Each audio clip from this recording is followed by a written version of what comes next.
Hello everyone and welcome to Quality Sewing and Vacuums How Do I? You're here with me, Andrea, and I hope my voice stays with me this whole time, so we're going to cross our fingers. Okay, we're going to do something really exciting today. I found this idea and I kind of made it up as I went, so it's going to be super fun.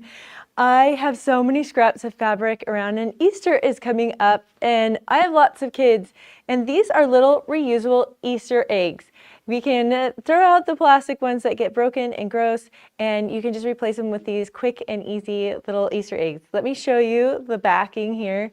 It's got a little pocket, and I'm going to show you how to do that really quick and easy. And then I did a little embroidery on there with my kids' names on it, but I'm going to show you how simple and easy it is to make these with scraps that we have around the house, because you can use whatever you want because Easter eggs are all colorful. Okay, the first thing that we're going to start with is over here on the scan and cut.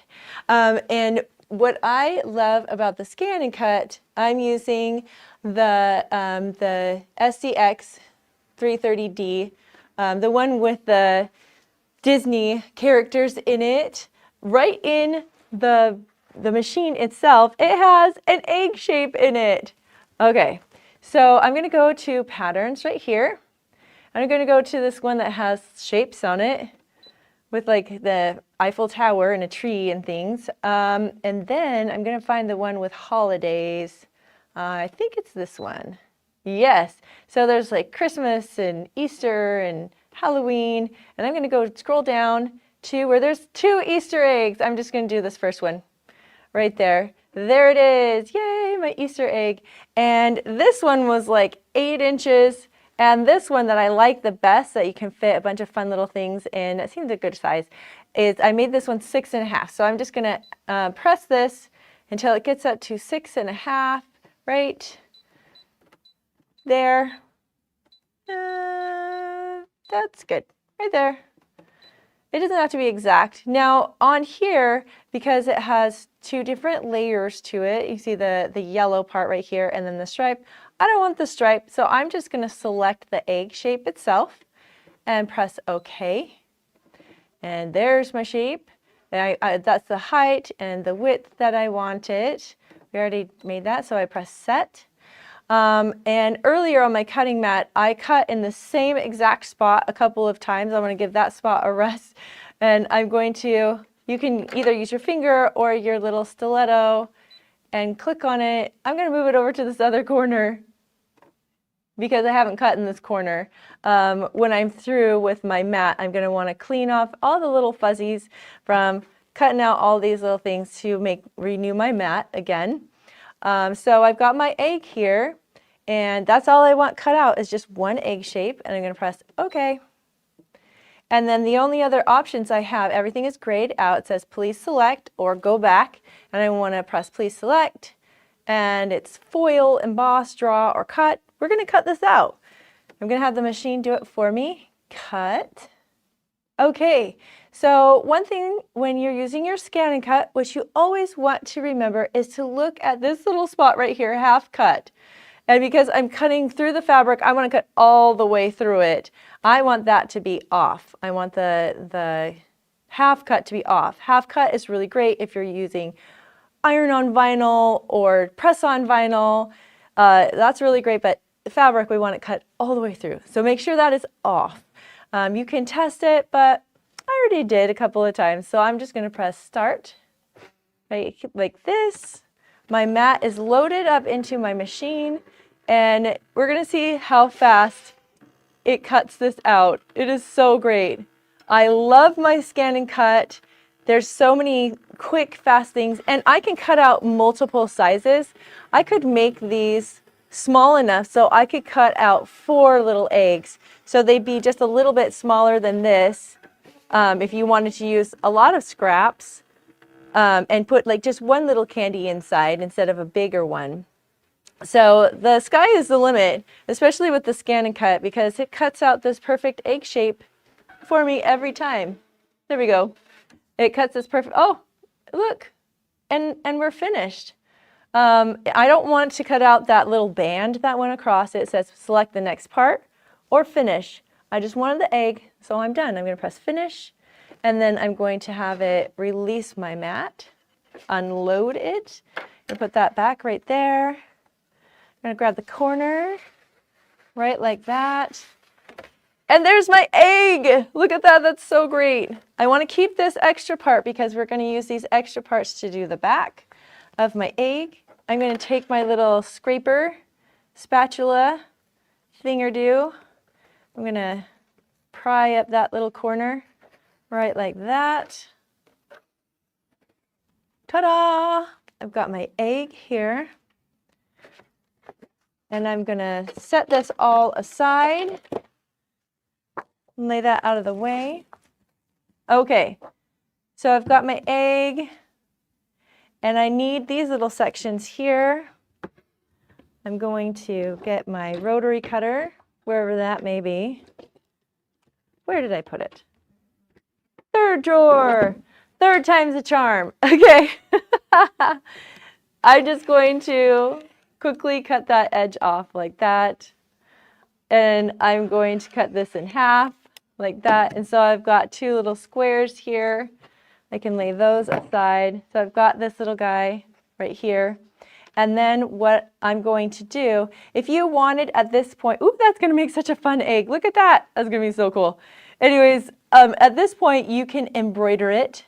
And that's what I did, is at this point, I took it over and embroidered it. You can take these little ends, and I just folded them under and ironed it there and there.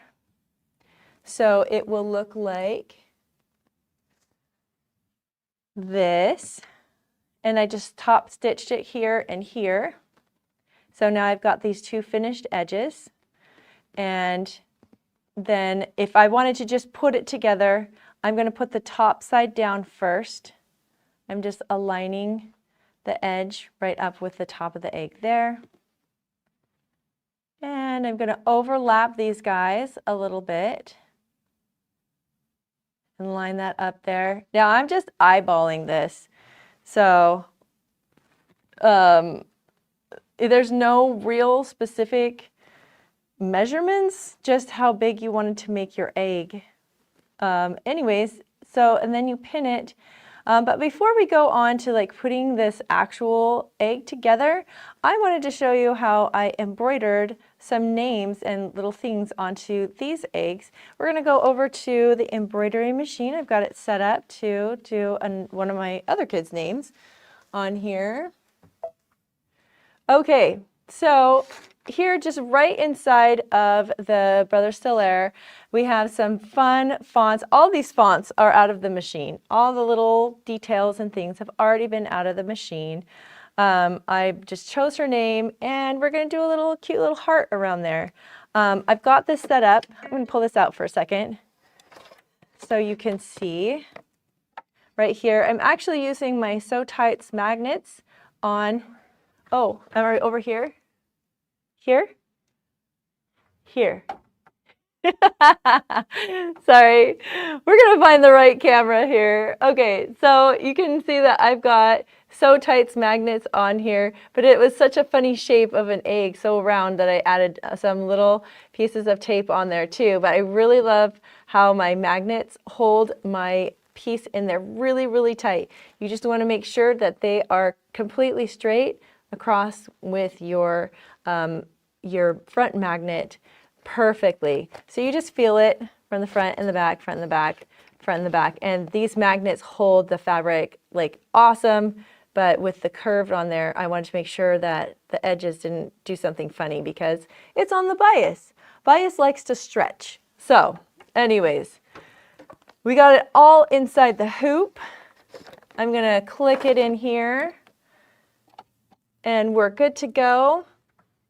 I've got, oh, I should probably thread my needle. That is always super helpful. Okay, so I've got this in here and I'm just going to put my foot down and I'm gonna let it do its thing. And while this is stitching, I'm gonna show you how to put together the egg over here. So I've got another egg. For my other children, I have 5, like I've got lots. I can make lots of samples for to show you guys. So on this side, you can see how I embroidered his name on there. And this is the wrong side of my egg. And I've gone and I've pinned in the 4 corners this little, like I took the little flaps right here and I laid those flaps down over the egg and I flipped it like so.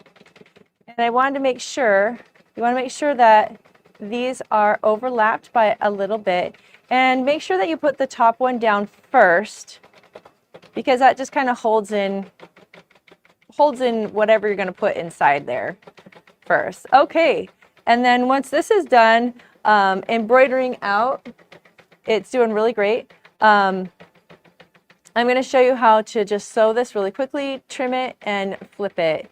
And these are so fast. These are so fun to make. And what was fun is that these are so silly and so just like if I don't do a perfect job on this, which I didn't, it's kind of a learning curve of, ooh, I need to put different, the stabilizer, that's the word I'm looking for. I need to put different stabilizer in there. I actually found that because it was just one thickness of this fabric, I liked 2 layers of stabilizer in here. And I just did tearaway and it seemed to come out really, really great. If you look right here, this was my very first one that I made. I didn't overlap the little sides, so it's kind of opens weird. And then I only used 1 layer of stabilizer in the very beginning here. And you can see how my stitches kind of got sunk into the fabric. Well, luckily I had used those magnetic sew tights in here, because I was able to just kind of literally float 2 layers of the stabilizer right underneath the hoop. It was so great. And then the rest of his name came out beautifully. So anyways, it's just, these are really great ways to do something fun and kind of try out all the different, I'm using a different font with each one of these eggs, and they're super fun to try out. Like I found this little flower in there. It was fun to try out different threads to see how the threads would react with the fabric. So all of these little things and these little projects are great ways to experiment with what is in your machine itself. So thank you for the comment, cute. Yeah, these are cute. And can you imagine making some of these bigger ones for your girlfriends and putting in there like a little thing of thread and a little candy and sending these out, giving these out to your friends for Easter time. So, oh, did you hear that? It sounds like it got done with the name, and I think that's good. I had the heart, but it's going to take another 3 minutes, but it's okay. We'll just call it good from here. Yeah, it's okay to cancel that. It's asking me, can I cancel? Yeah. Oh, wait. Yeah, cancel the current selection. I'm going to pull this off right here. Look how cute that is. It's going to be so great. It looks very 80s. Very nice. Okay, I'm setting that aside because now I am going to transform my machine. I love how these machines can go from, I'm trying to pull this off. It can go from embroidery, put this over here, to sewing in a snap. I'm going to put this on here, right like this.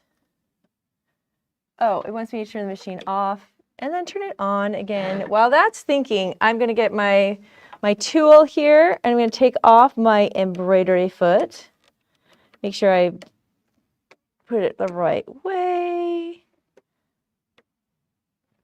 Come on, you can do this. All right. I get it started with that, and then I just do the rest of it by hand because it comes off a lot faster. And I unplug my foot right here with its super high-tech-ness. And then I'm just going to slide on my regular old sewing foot. I'm going to do it by hand until I get it finger tight, and then I'm going to take my tool and tighten it up the rest of the way. Come on, tool. Okay, there we go. Got that tightened up. And I'm going to say, I want sewing, and just a straight stitch is good. I put my foot up, and my thread is purple, but that's okay. It's going to go on the inside, and these are just silly little things anyway. So I'm just going to go 1/4 of an inch all the way around my egg here, and I'm not going to start. You can see right here, this is where the back edges are overlapped. I'm not going to start there. I'm going to start kind of over on the side here. I'm going to put my foot down. We're going to start sewing. That's kind of slow. We're going to speed it up just a little bit. And then right before I get to my needle, about there, I'm going to stop it, take my needle out. We're going to keep going. Going to speed it up just a little bit more. 1/4 of an inch all the way around, pause, and needle out. I love how when it pauses, I can program the machine to stop with the needle down, and it brings the foot up. That way I can curve, like if I needed to do a corner or anything, I can easily do that with that option there. Love that option. Okay, gonna keep going. Here it goes. Coming around, almost to the next one. I'm going to pause, take out that needle. Why do we take the needles out? Well, because every now and again in a blue moon, I actually hit the needle and then it breaks that needle, so we don't want any of that. Okay, pause. We're almost there. I'm going to come around, go over, pause, backspace just a few. And that's good, right there. Ta-da! Got my scissors here. And with my scissors, I'm just going to trim out all the extra stuff. All around the edges. See how easy this is? You really don't need a pattern. If you don't have a scan and cut, you can still do this. Just cut out an egg shape. And with the scraps, make 2 little panels across the back. Okay, I'm going to flip it over to where our little panels are back here. I'm going to put my thumbs in first and switch it with my fingers. Thumbs in first, get all the way to the edge, flip, fingers to thumbs. Oh, that's so cute. My second son loves orange, so this will be great for him. He'll like that. So anyways, you can fluff around with it a little bit more. You can iron them, but look at how fun and silly those are. Super fun, colorful. You can choose to embroider on them or not. You can use your scan and cut or not, but simple, easy way to use up your scraps for this upcoming Easter season. I hope that you go out and use up some of your scraps, give them to your friends, your grandkids, your own kids, and have a great time doing it. Hope you have a great Easter and have a great day.